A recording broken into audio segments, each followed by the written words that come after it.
Welcome back to Your Human and You. Honestly, I really just want to see Max and Twilight's relationship blossom.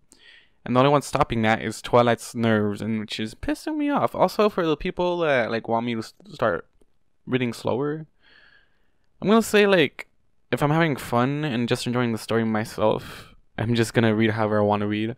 Cause if this was a story I was being professional about, I just wouldn't enjoy it that much. So this is why you get all my reactions, and most of the audio is completely raw because I don't really like spending that much time hearing my own voice, and it literally just kills me hearing it. So that's why it's all pauses, some me just going on tangents, because that's how I actually react when I read these. To start with, let me just say this.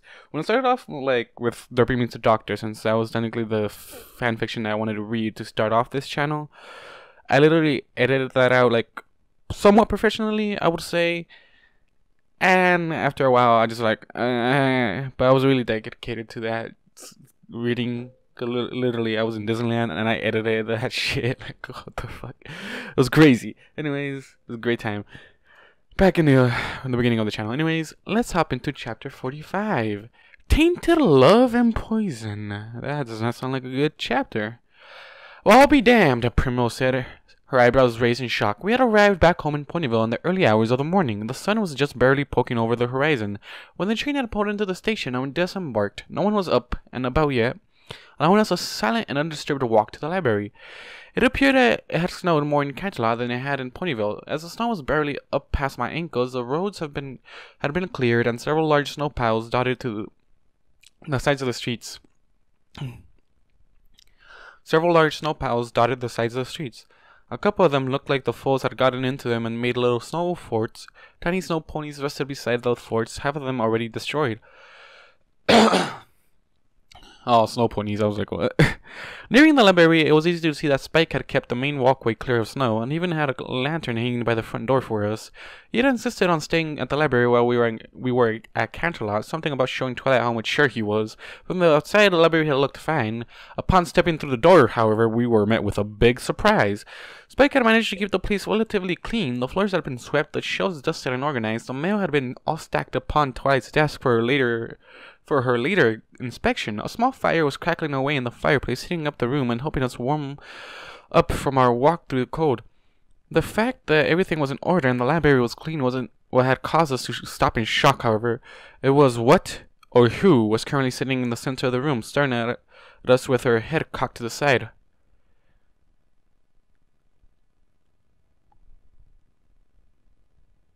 Is this Twilight?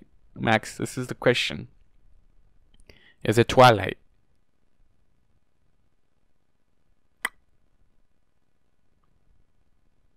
That's the question right now. Because Twilight literally, last chapter, Twilight literally studied his ex-girlfriend and, I guess, try to copy her. But at the same time, I feel like Max would, just love to have your hair on a human and your eyes, just so you can be yourself. Anyways, let's get back into the chapter. The human female watched us, curiosity in her light blue eyes, one of which was covered slightly by a lock of her poofy light brown hair. Her hands were folded in her lap, with her legs folded beneath her body. She was young. I wasn't sure how old she was by Equestrian standards, but if she had been from Earth, she would probably have been in her early 20s. All she had on was a simple-looking white nightshirt that went down to her thighs. As we stood there staring at her, she cocked her head to the side, blinking slowly. She gave off a soft chirp before cocking it in the other direction. I am expecting it to be Twilight, Max. Just saying. Where did she come from? Ebony asked halfway through levitating her saddlebags to the floor. Keeping her eyes locked on the human, she finished depositing the bags, the magic around her horn dissipating with a soft pop. She showed up shortly before you did, came a harsh whisper from the top of the stairs. Constant about Spike peering through the bar of the banister, a weird look on his face. Spike? Okay, never mind, Twilight called out, worry in her face. She took a step forward, her wings flaring. Did she do anything to you? She shook his head. No, she just wandered in and started looking around. After a few minutes, she just sat down in the middle of the room and stayed there. Spike? I say that's code red. You too, Max? Giving the human one last nervous look, Spike then scampered down the stairs before darting over to us. Twilight crouched down, allowing him to quickly climb up upon her back. As she stood back up, Aurora scrunched up her face, squinting one eye. Hey, she said, in ear flicking, isn't that human we ran into at Canterlot after our trip to the archives? I blinked before glancing back at the human, then blinked again. She's right. The human female before us was the same one that had nipped my neck after we had bashed heads together. By the maker, it is, Primrose said. Okay. She grunted once before rubbing the bridge of her nose with a hoof. I don't believe it, she huffed in annoyance. I wasn't sure what she was annoyed about. It was just a human. What's she doing here? Twilight asked, although it nearly came out as a growl. Her eyes narrowed at the human, her ears pressed tight against her head. Isn't it obvious? Primrose asked as she stopped rubbing her nose, dragging her hoof down her face. When Twilight gave her a confused look, she rolled her eyes. What time's coming up that involves humans? When the Twilight expression remained blank, Primrose sighed heavily. No! There's a human mating season! No! No! This is bad for Max. Completely bad. This is bad. It's the start of the human's mating season, she explained with a huff. What? I jerked, whipping my head around to stare at her. Mating season? Twilight's... Okay, there's a typo. Twilight's eyes widened as Ebony swore under her breath. Forgot that was around this time of year, she muttered, shaking her head. Twilight opened her mouth to say something, but was interrupted as Roberta suddenly burst out laughing. I told you caught her eye, she snickered, bumping my hip with her hoof. My incredulous look only caused her to burst out laughing again. Should have seen this coming, Primrose sighed, giving the human female a bemused look. Hold up, I signed, causing everyone to look at me. Back up a second. Mating season? I would be totally shocked, like Max. Yeah, Primrose said, slowly nodding her head. Human females tend to go into that heat during the late winter, early spring months, as well as the late fall. When a human female feels that she is going into heat, she searches out a suitable mate. This one, she pointed at the human who blinked and chirped twice, seems to have decided upon you. I stared at her blankly for several seconds. There's so much wrong with what you just said. Primrose blinked up at me, a confused look on her face, which was mirrored by the others. What? Humans don't go into heat, I signed. Yes, they do, Ebony said. No, they don't. Maybe on your old world they don't, but here they go into heat, Primrose said. If the females on your world don't go into heat, what do they do? Twilight asked, her eyes lit up with curiosity. I sighed heavily, rubbing my face with my hands before replying. I can't believe I'm discussing this with them. I don't either, Max. I'm just like laughing about it. About once a month, they tend to get real moody, and then I pause, trying to figure out how best to word it. And then they bleed. I motioned towards my crotch, causing everyone to cock their heads to the side. Spike just looked disturbed. Oh, Twilight said suddenly, her ears perking up. You mean they go through a menstrual cycle?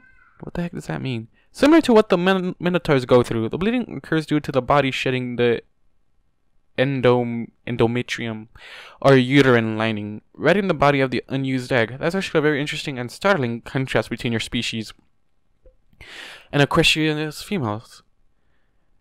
Okay. That's actually a very interesting and startling contrast between your species and Equestria's females, she added, rubbing her chin with a hoof. She showed on her lip for a few seconds before continuing.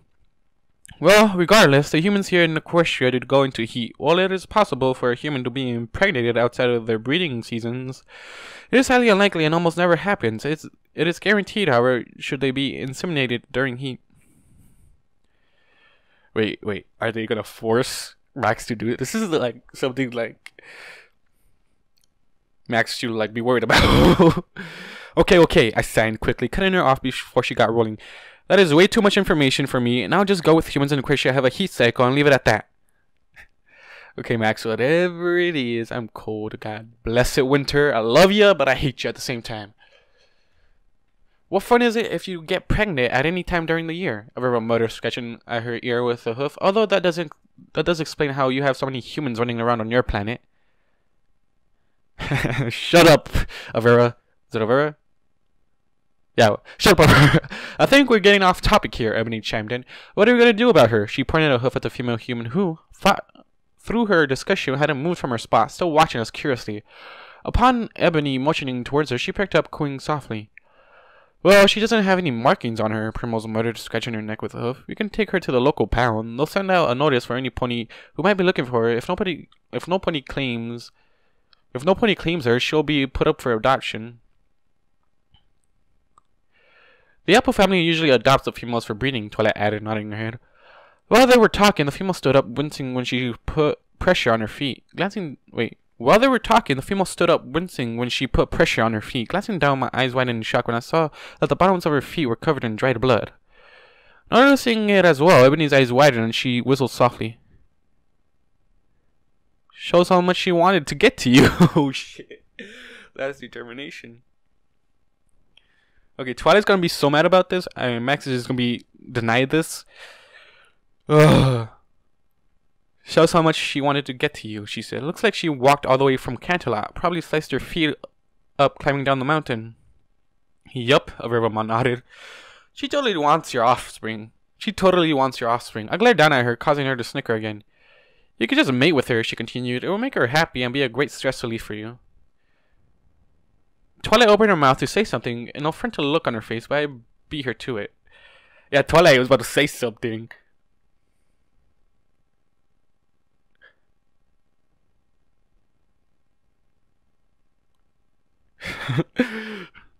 No, I signed, growling slightly. I'm not mating with her, or any other human, or any of you ponies for that matter. Still upset about that, Noble? Primrose asked with a snicker. She tried to buy me, so she could fuck me.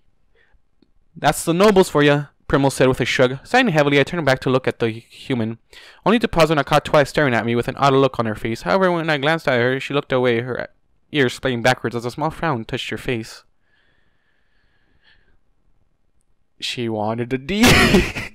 She wanted that D. Eyeing her for a few more seconds, I shrugged before returning my attention to the human female. I jerked backwards upon finding her practically face to face with me. At my movement, her head shot out and grabbed a hold of the front of my shirt. Pulling me forward, she nuzzled my chin before giving it a light nip. She tried to wrap her arms around my neck, but I ducked, slipping out of her grasp and backing up quickly. She moved to follow after me, but was stopped when a rosy glow surrounded her. And we're going to stop. God damn it, Ebony, shut up. Let me say this again. And we're going to put a stop to that behavior right now, Ebony said, her horn glowing.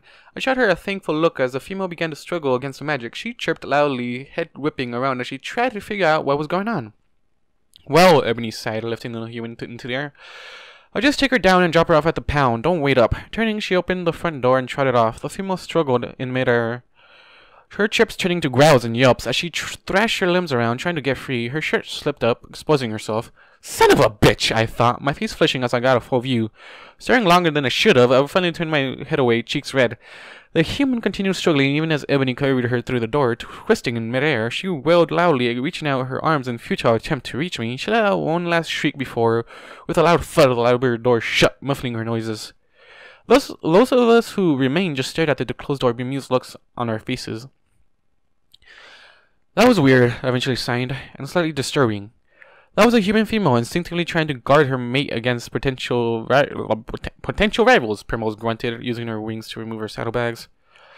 Not her mate, I signed, glaring down at the bat pony. Oh, shush you, she chuckled. I'm surprised that you haven't had to deal with this yet, actually, she added, her brow furrowing. I'm surprised that you haven't had to deal with any territorial males either. She cast a curious look at Twilight, who just shrugged. Why would they... What? Why would you have to deal with these two? Like... We've never really had any problems with aggressive behavior, she said as Spike jumped off her back. Most of the males in Ponyville just seem to ignore Max. You must look intimidating enough to scare them off, Primrose guessed. Okay, what? You must look intimidating enough to scare them off, Primrose gasped. But he's not mean, never cooed. He's just a huge bundle of fun. She nuzzled my side before darting off quickly, nimbly avoiding my swipe. Laughing, she struck out her tongue before disappearing down the basement stairs. Primrose shook her head, chuckling softly as she followed behind at a slower pace. As the basement door closed with a soft click, Twilight turned to look at me, stifling a yawn. I'm gonna make something quick to eat before heading up to get some sleep. Those early train rides are a killer. You want anything? Eggs, I signed as my stomach growled loudly. Lots and lots of eggs. You've been a bottomless pit ever since the potion, Twilight snarked before a soft smile touched her lips. I'll make you some scrambled eggs and cheese. Anything to drink? Anything to drink? I'm feeling like chocolate milk. I don't think we've got any, Twilight said, chewing on her lip.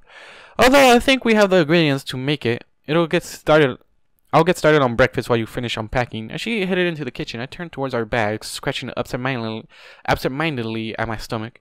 I had just reached down to grab the first bag when I heard Twilight shout from the kitchen. Spike! What's with all these empty ice cream cartons? I've never seen something so small move so fast, but Spike was all out the front door before I could blink, screaming something about visiting Rarity back over his shoulder. Spike. It was too good to be true. You guys left a mess. God damn it. Now, okay, we're going into Twilight's perspective here. Hearing Max say that probably caused her heart to, like, tore a little bit, but fucking is out of the question. Like, it wasn't every day that Twilight could say something. It wasn't every day that Twilight could say that something made her nervous. She had done many things since moving to Ponyville. She faced down Nightmare Moon by herself in the ruins of the Everfree Castle, until her friends showed up, defeated Discord on his mind games after reversing his spell on her friends, figured out Chrysalis' deception, and found that crystal heart despite King Sombra's best attempts to conceal it. She had faced down many dangers, each one almost as frightening as the last. That being said, the large group of mares that currently had her surrounded was, without a doubt, one of the scariest moments she had ever experienced. They had concerned her shortly after she had left the market. Bags full of grocery items, she had almost made it back to the library when one of the Pegasi, Flitter, she believed, had dropped out of the sky in front of her, blocking her path. The others had then moved in, quickly swarming her. She quickly found herself running out of space as she was forced to back up. Her gaze drifted across the crowd, a few faces standing out. There were the flower ponies, Cloud Kicker, as well as a white Pegasus with pink and green hair, Blossomforth. Twilight believed her name was. There was a couple of ponies she didn't know, but had seen around town before. All were giving her what appeared to be eager grins. Hiya, Twilight, Cloudkicker chirped happily. We were looking for you earlier last week, but you were out of town. Yeah, I was in Canterlot visiting family, Twilight said, laughing awkwardly. Her eyes darted around the group as she swallowed nervously. What? Why are you looking for me? Well, Cloudkicker drawled, it was the holidays, which means most of us got our holiday bonuses last week, so we thought we'd pull oh no.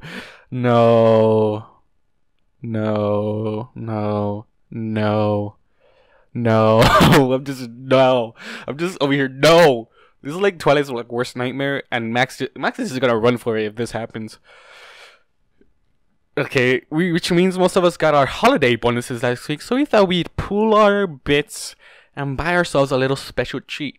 Twilight's strange smile quickly vanished at those words, her ears playing backwards at the eager nods of the other mares. What kind of treat? She reluctantly asked, pretty sure she already knew the answer. A tasty-looking human kind of treat, Cloudkicker purred, her wings fluffing by her sides. That's bad. Very bad. I don't... Oh my god. Twilight, this is a situation where you just get Max down here himself and just tell them no. Like, get Max down here to tell them no. That's what you do. You just go get Max and tell Max to tell them to say no. Because then they'll all be in shock and be like, what? And then you just run off back to the library. That'll be the best course of action, in my opinion. That's its prediction. Let's get back into it. Okay, so Twilight said, I don't. Okay, now we've done the math, and we have slightly over 80,000 bits. Cloudkicker interrupted. That's the asking price, isn't it?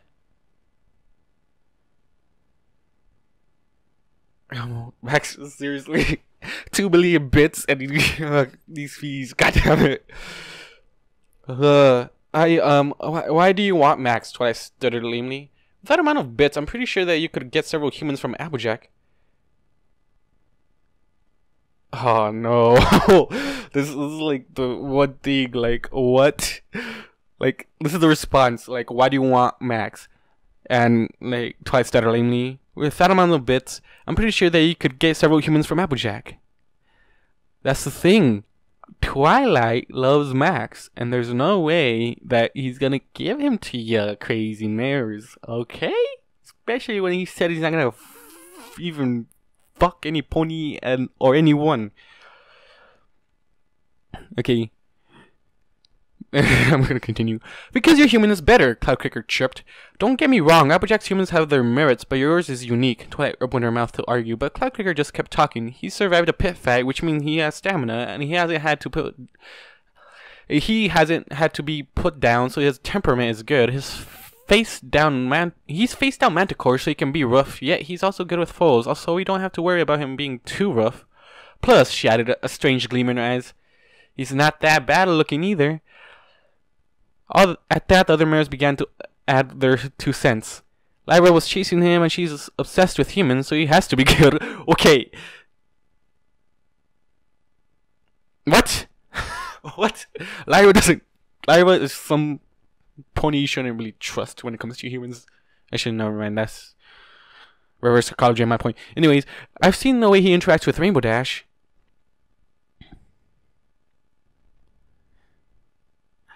Oh goddamn! This is all the things. I've seen. Okay, so Lyra was chasing him, and she's obsessed with humans, so he has to be good. I've seen the way he interacts with Rainbow Dash. He got ready to remove that stick up her flank when it came to humans. Princess Luna was borrowing him on Nightmare Night. Just run away, Twilight, or just tell Max to come down here and deal with this. Twilight slowly began to back up as the mares continued to shout. Each one barely heard.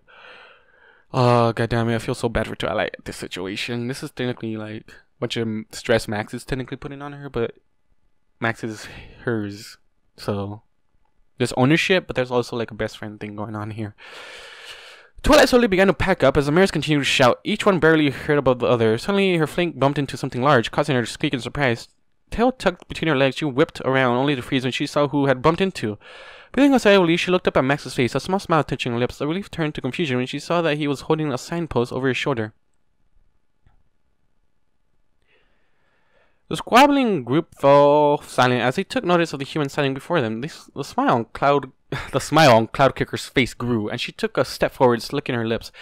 There was a brief moment of silence where the human stared at the ponies. Before Max lifted the sign off his shoulder, he brushed a patch of earth clear of snow with his foot, and with a quick, deft motion, he raised the sign over his head and buried the tip into the ground. What does the sign say? What does the sign say? I want to know what the sign says. Giving. Okay, so buried the tip into the ground. Wait, he brushed a patch of earth clear of snow with his foot, and with a quick, deft motion, he raises the sign over his head and buried the tip into the ground. Like, this is Max. This is Max just trying to save Twilight at this moment. Okay, this is Max just trying to... Giving the top of the post several good smacks with his hand, he stepped back to admire his work. Satisfied, he gave the group of mares one last look, and with a quick salute, he returned and walked towards the open door of the library. The mares, Twilight included, approached the sign, giving it curious looks, pointed on the wood with a black paint where the words... Wait, what? The mares, Twilight included, approached the sign, giving it curious looks, painted on the wood with black paint were the words, "Due to rising demand, the asking price for the human Max has increased to 500,000 bits per mare. We are sorry about any inconvenience. Thank you." Twilight gave the sign one last glance, a relieved smile crossing her face, before quickly pushing her way through the murmuring crowd. Hurrying after Max, he paused, holding the door open for her as she approached. Reaching the threshold, she cast one last glance at the group over her shoulder. Their folded ears and disappointed expressions gave her a whiff of giddy pleasure. "Not my human, you hussies." Twilight, not my human, you hussies. Flicking her tail, she turned and trotted into the library with her head held high. Max, I feel like it would have been better if you just, like, sorry, but he, like, unavailable. I like how Max was the one to put it. Like, seriously, he's the one to put it. But just, honestly, if he was a pony right now, it would be so much better if he just yelled at every mare. It would be so fucking beautiful if he just yelled at every mare. I watched Twilight prance by me, a smirk on her face, and her nose in the air. Shaking my head in amusement, I glanced back at the mirrors currently eyeing my sign. A smirk of my own touched my lips before I closed the door behind me. I made sure to lock the deadbolt for extra security. Once that was done, I stepped around Twilight, who was in the process of removing her bags, and headed back to the small table set up in the back of the library. All three of my guards were seated around it, cards held in their hooves. The top of the table was covered in discarded cards, mugs of hard cider, and several bits. Several wooden crates sat just off to the side. The lid on the topmost one cracked open slightly. Finally, Avera groaned as I took my seat again. Some peace and quiet. Noisy bunch of tail lifters, weren't they? What? Twilight asked, glancing up from her bags. Your friend's outside, Primrose explained, eyeing her cards. We could hear the entire conversation in here. That's why We could hear the entire conversation in here. That's why Max went to help you. I ain't no prostitute, I sighed. They aren't getting into my pants no matter how much money they have. I took a sip from my mug before picking my cards back up and looking through them. Well, thanks, Twilight said, levitating her bags into the air. Not even back a day and they're already heckling me. I mean us. Well, that ain't out of help for a while, I sighed. Oh yeah, we're back to Max. I'm not sure if I mentioned that. I sighed, placing my cards face down and glancing back at Twilight. Now, so long as they don't force the issue, we can't just ignore them. Really, Aurora snickered, glancing up at me. You're not even considering sleeping with any of them? It would be an easy way to make bits. If you think it's worth it, then by all means go out there and speak to them, I sighed. I'm sure you can get at least one of them to sleep with you. Yeah, well, I would just like to be able to go to the market without being stopped by half the town, Twilight grumbled, carrying her bags behind her. She turned and trotted towards the kitchen. Okay, when you just... Twilight, you could just say Max is not for breeding. Like, seriously. Like, you just say that.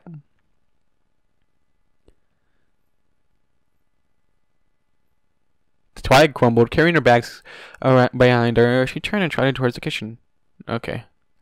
I'm going to put the groceries away, she called back to us. Has anybody come into the library today? Nope, Ebony chirped, staring at her cards. All quiet here. Twilight nodded silently before ducking into the kitchen. There was a brief moment of silence before the muffled sound of cabinet doors opening reached my ears.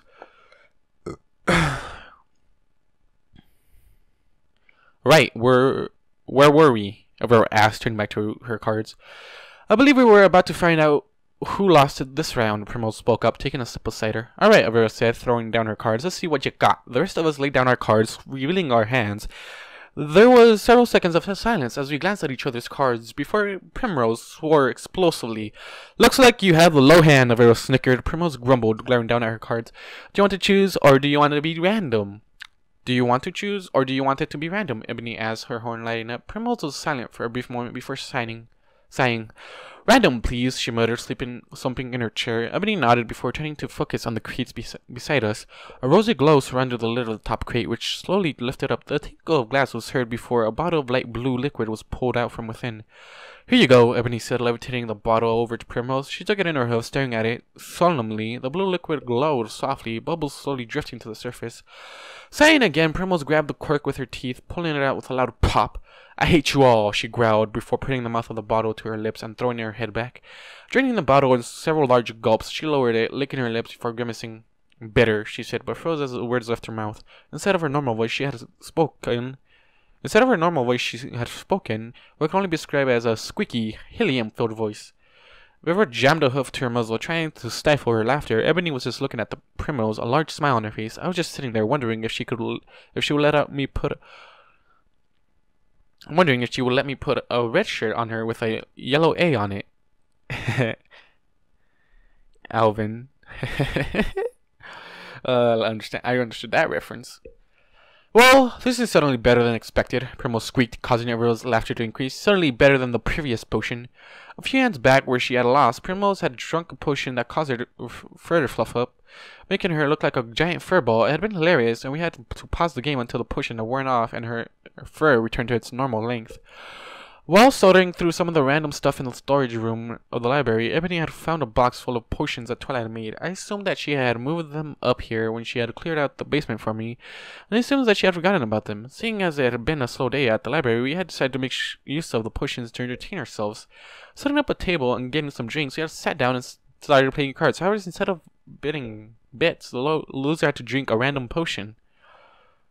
The effects had been interesting. Ebony had taken 2 potions so far, and one had given her butterfly wings for a brief period of time. The other had turned her into a stallion for several minutes and had been extremely awkward for her. "How do you sit down with this equipment?" He had grumbled, shifting around in his chair. Aurora had 2 potions that turned her feathers pink and increased her tongue to a disturbing length, the wet muscle hanging down to practically her hooves. I had only had to drink 1 potion so far, and all that did was cause me to sneeze out fire, which surprisingly changed colors with each sneeze. "Alright, I think it's wearing off," Primo said, her voice now halfway between squeaky and normal. Turning, she glanced at Aurora. "You're gonna deal out the cards or just sit there?" "I'm working on it, your filliness," she huffed, gathering the cards with her rings. She huffled them quickly before dealing them out. Picking up my cards and glancing at them, I resisted the urge to grimace at the sight of nothing, not even a pair. Shit! I'm hoping Baxter gets turned into a pony again. Where was I? Dun dun dun dun. Left my place in the reading. Okay. Chewing on the inside of my cheek, I quickly discarded the 3 cards I felt would be most unlikely to help. As Aurora dealt out the new cards, I drained my mug, placing it back onto the table with a soft clink. I kept my expression as blank as possible as I slowly picked up the new cards, only to groan inwardly as I saw that I had only managed to get a single pair of 2s out of it. "Alright," Aurora said after everyone had discarded and gotten new cards. "Let's see who will be drinking this time. Show your cards." Tossing my cards onto the table, I silently prayed that one of the girls had a hand with nothing. A quick glance around me showed that wasn't the case, and I banged my head on the table, groaning in loudly. "And it looks like the big guys are a loser this round," Aurora cooed gleefully as Ebony's horn lit up. "Do you want to choose, or do you want it to be random?" she asked, levitating her mug to her lips. Lifting my head, I ran a hand over my face while holding out my other hand in a silent request. Ebony cracked the top of the... Wait, if you guys are drinking the potion, shouldn't Twilight be worried about this? Or shouldn't you two, all you 4, be worried about what the effects should be? Even though it's just for entertaining purposes, but some of them can have lasting side effects. Come on. Ebony cracked the top of the crate open and glanced inside, humming softly. She rubbed her chin with a hoof, her eyes darting back and forth as she decided what bottle to give me. Eventually, she leaned back, pulling a roundish bottle out. It contained a dark pink, almost a raspberry-colored liquid that bubbled gently. Taking the bottle from my magic, I stared curiously at the bottom inside. "Come on, big guy, you know the rules," Aurora grinned. "Drink up." I sighed before pulling the cork out of the top of the bottle with a pop. Swirling the liquids inside, I chewed on my lip before, with a grimace, I placed the bottle upon my lips. Closing my eyes, I tilted my head back and began to drink. As the liquid touched my tongue, I was mildly surprised at the taste. It wasn't bitter, as I had been expecting, but it was rather pleasantly fruity, like fruit punch. It fizzed, much like a carbonated soda, and tickled my nose as I swallowed. A feeling of warmth slowly began to spread through me as the potion flowed down my throat and into my stomach. As I drank, I heard Twilight walk into the room, muttering to herself. Her hoofsteps paused, and it sounded like her breath hitched in her throat. "Wait."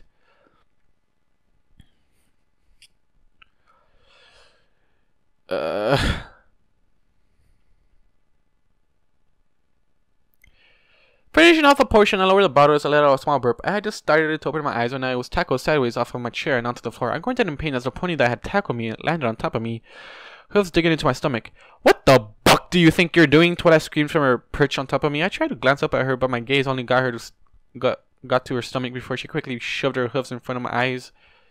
"No!" she shrieked. "Don't look at me! Don't look at any pony, not even with your blind eye!" I felt her twist around my stomach, her tail... Wait.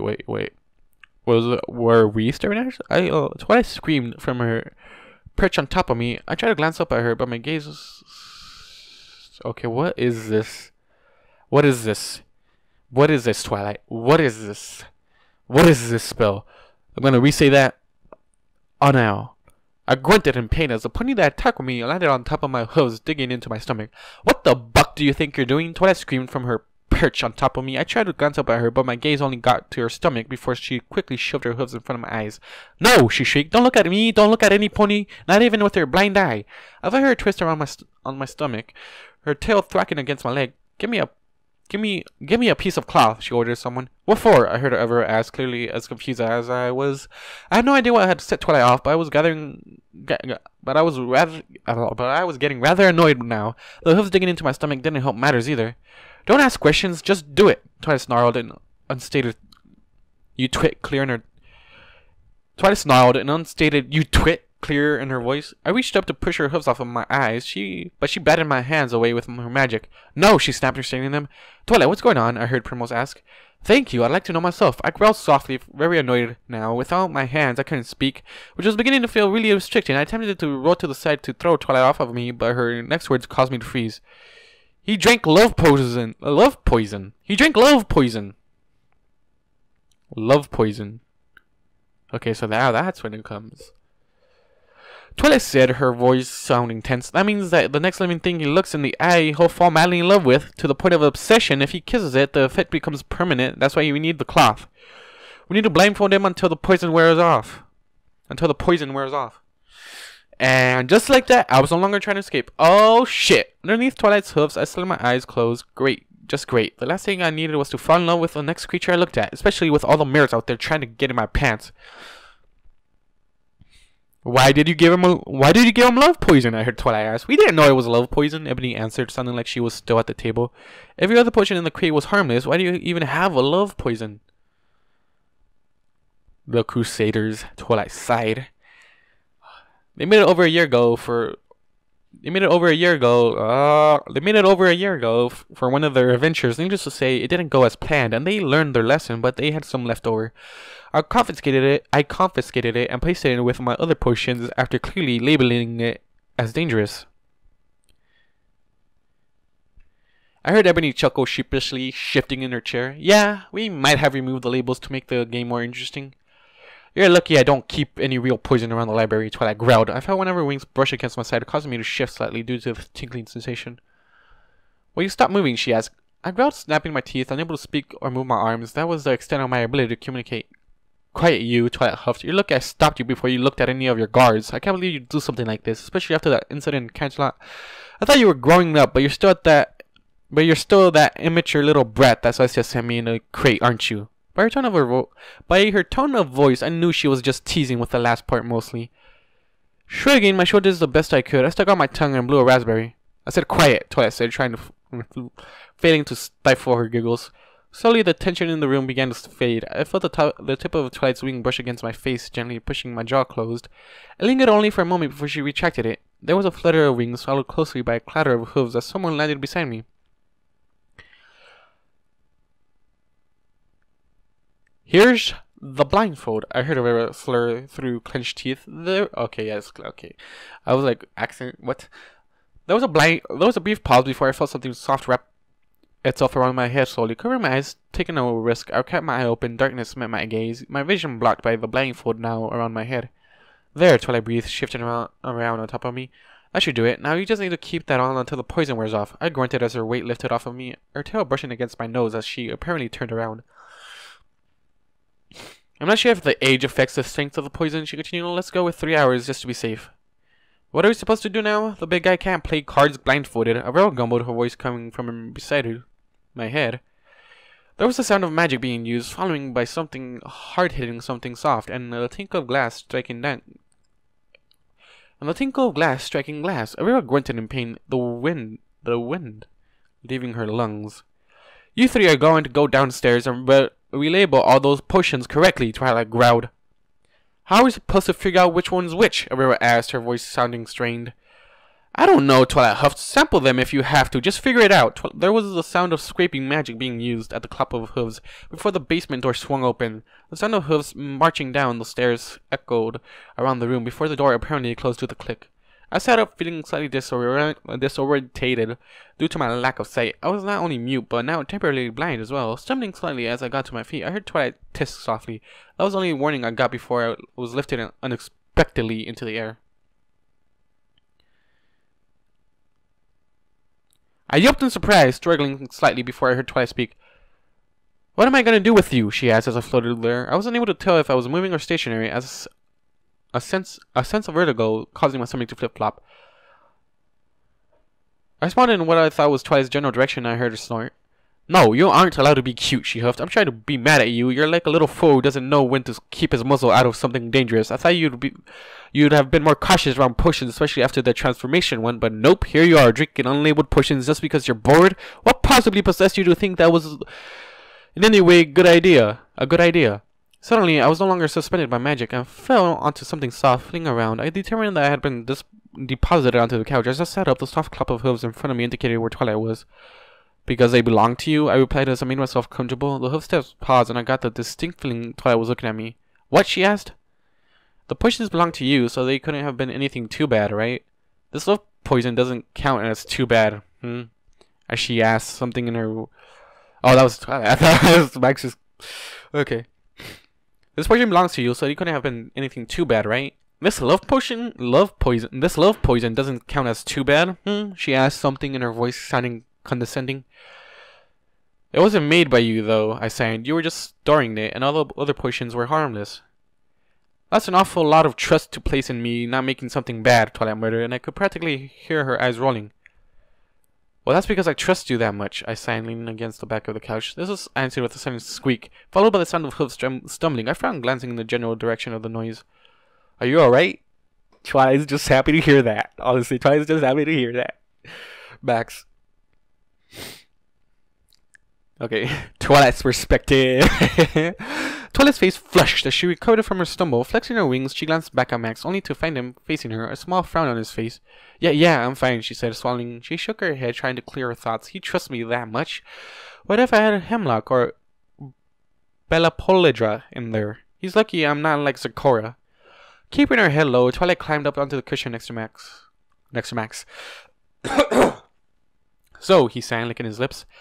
This love poison makes me fall in love with anyone I look at. If you look them in the eyes, yes, Twilight replied with a nod. Although there are potions out there that would do the same thing regardless of where you look at them. Right, Max sighed, before swallowing thickly. There was a brief pause before he asked.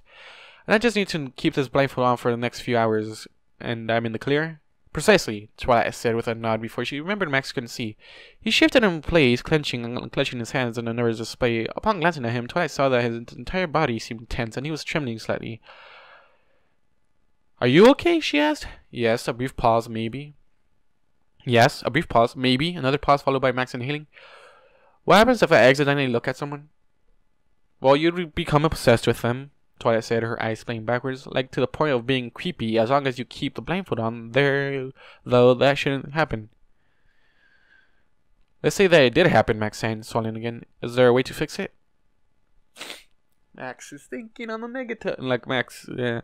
We just have to keep you away from whoever you looked at for about an hour, Twilight said. As long as you don't look at them again for an hour, the effects will wear off and you can return to normal. So did you look at somebody? Is that my question? Max, did you look at somebody right now? Max just nodded his head, chewing on the inside of his cheek. The pair sat in silence. Twilight fidgeted with her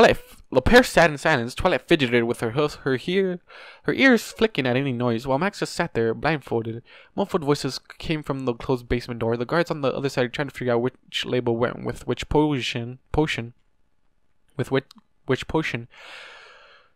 After several minutes, Twilight licked her lips and moved to stand, but the minute she shifted on the cushion, Max moved. No, wait, he sang frantically before reaching out and making a blind grab for Twilight. Unable to see, his hand landed on the small of her back, just below her wings. She let out a yelp as he pulled her closer, almost into his lap. Her foreleg landed on his leg. Her body pressed against his. What? She squeaked. What? She squeaked, blinking in surprising confusion. Don't leave me. Don't leave, Max signed before wrapping his arms around Twilight's neck, causing a small blush to spread across her cheeks. I wasn't going to, Twilight began, but paused when she felt tiny tremors running through Max's body. His breathing was increased as well. His chest rising and falling quicker than normal, the leg beneath her forehoof bounced in a nervous fashion, and she could feel his grip tighten against her fur. Craning her neck backwards, she glanced at his face. His jaw was clenched tight, and she could almost hear his teeth grinding against each other. His cheeks, visible beneath the blindfold, were pale, and she was sure if she touched them, they would be cold. Watching him, Twilight could only come with one logical answer for Max's behavior. He was terrified. Don't leave, he sang again, keeping his arm wrapped around her neck. Don't leave. Max, what's wrong? She asked, twisting around it in his grasp to better see him. Just stay here, he replied, his hands trembling slightly. I don't want a mare to find me like this.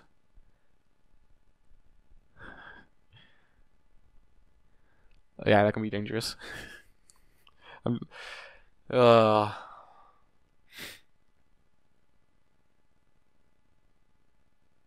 What?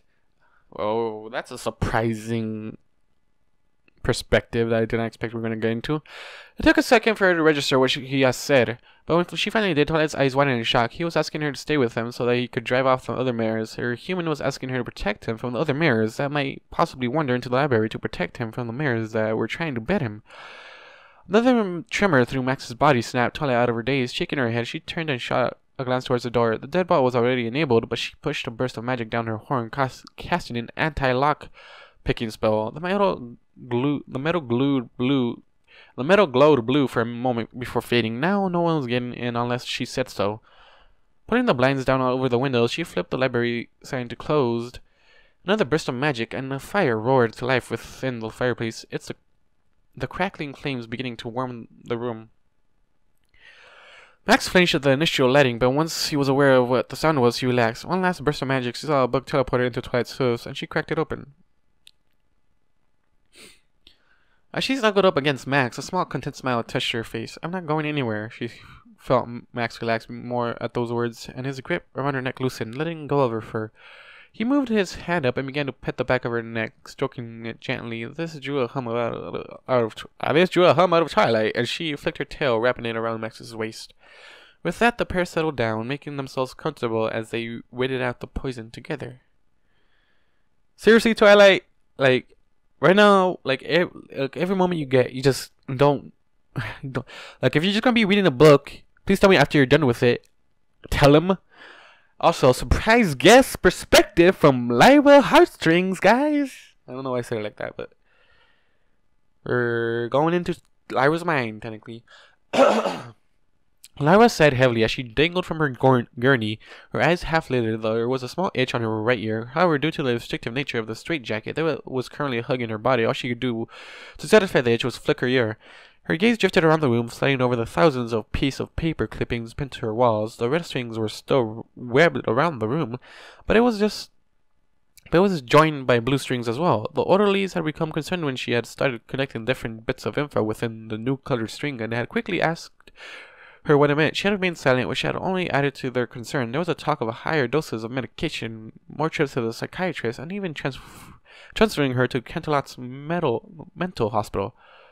Lyra just ignored them all, and continued to use her blue string to connect her evidence. On a completely unrelated note, she was out of red stings. She would have to see about Nurse Redheart getting her some more in the near future. The sound of locks turning brought Lyra back to the real world, and her gaze locked onto the iron door. There was a loud clunk before the door slowly cracked open. "Miss Heartstrings, you have a visitor," she heard Nurse Redheart say before whispering something to somebody outside. There was a brief pause before the door swung open further. Lyra blinked slowly as her visitor slipped in. The door closing with a metallic thunk behind him. Reaching up, the newcomer lifted part of his scarf off his head, letting it fall around his neck. The zebra paused, his green eyes staring at her. His red tribal markings seemed to glow slightly in the dim room. Slowly, a smile spread across his striped face. "Lyra Heartstrings in the flesh, or rather, in the straitjacket," he said. "It's been entirely too long, my old friend." Lyra blinked again before responding. "Vagabond?" she grunted. "To what do I owe this pleasure?" "What, can a zebra jump in to see his old friend during the holidays?" Vagabond asked, mock hurt crossing his face. You wouldn't me, my dear." God damn it, I don't like Vagabond. Vagabond, you're part of her little crew? I don't know what's going on. I'm not sure, like...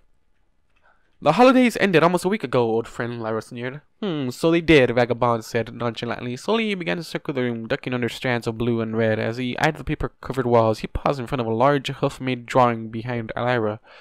Eyeing it curiously, it was a depiction of a human with a blind eye. "Have you met him?" he asked, not taking his eyes from the drawing. "Who?" Lyra asked, trying her best to glance over her shoulder at the Vagabond. "Your so-called oblivious king," Vagabond replied as he started walking around the room again. "Have you met him? Because I have." He circled around until he was once again in front of Lyra. "Interesting person. The strong, silent type, wouldn't you say? I don't know why you dislike him. He seems like a charming young man." "Don't patronize me," Lyra snapped, glaring down at the Vagabond. You came here for a reason. Get to it." Temper, young one," Vagabond chatted as he began to circle again. "You know, it was It was that exact fury temper that got us in this mess in the first place. Of course, what can you expect from an archaeologist from Canterlot? Always sticking their noses where they don't belong. Tombs are meant to bury things, my dear, permanently. Lyra growled at him, baring her teeth. This just causes him to chuckle. You'd think you'd be kinder to me, my dear, especially seeing as we're in the same boat, Vagabond hissed. He paused, an ear twitching before continuing. I take that back. I got exiled from my village. You got imprisoned in yours. Get to the point, Lyra snarled. The vagabond stopped, shooting Lyra a cool look before saying, There's no point to this visit, Lyra, he said, his smile gone. I just stopped in to say hi, and to pass on a word of advice. After visiting my cousin for the holidays, I must take my leave. Though I do not travel back to the burning sands, there is a matter of grave importance within the ever-free forest that has been brought to my attention, and once I am done here, I shall venture forth into the cursed woods. I have also come to apologize for my past transgressions, for I do not wish to go on this journey with them. Darkening my soul, he added, we are both to blame for our current situation. The vagabond paused, glancing up at Lyra. She just hung there, a blank look on her face as she looked down at him through littered eyes. I liked it better when you rhymed everything, she grunted. The vagabond snorted before shaking his head and sighing. Turning, he trotted slowly towards the door. Upon reaching it, he placed a hoof upon the metal surface, but stopped and Lyra called after him. You said you had advice to give. The vagabond glanced back at her over his shoulder. Yes, he said simply. Well, what is it? Lyra asked. The vagabond was silent for several seconds before speaking. The oblivious king, he said. You may hate him for what you believe he stands for, but in the end, he's only one side of the coin. In the end, just like the rest of us, you will have to choose a side as well. Green eyes met golden eyes. Mismatched pupils gazed into mismatched pupils. The oblivious king or the mad god, vagabond continued as he pushed the door open and began to walk out. In the end, you must pick your poison. With that, he slipped outside and the door slammed shut behind him, leaving Lyra alone with her thoughts. Who's the mad god? That's my question. The oblivious king is of course Max. The mad god, I'm gonna say it's the archmage. That's where I'm putting my bits in. Just saying. Max. I'm hoping Lyra sides with you, because you're the one that chose to live in this world. And practically, you're just going to protect Twilight, basically. But that's what you want to be here for, is to just make Twilight happy. But at the end of the day, something big is happening in this story. Okay, guys, thank you all for watching and listening to what I like you guys do, and I'll see you guys in the next video. Goodbye. 100,000 stories have filled my head as I look for the answer in what I've read.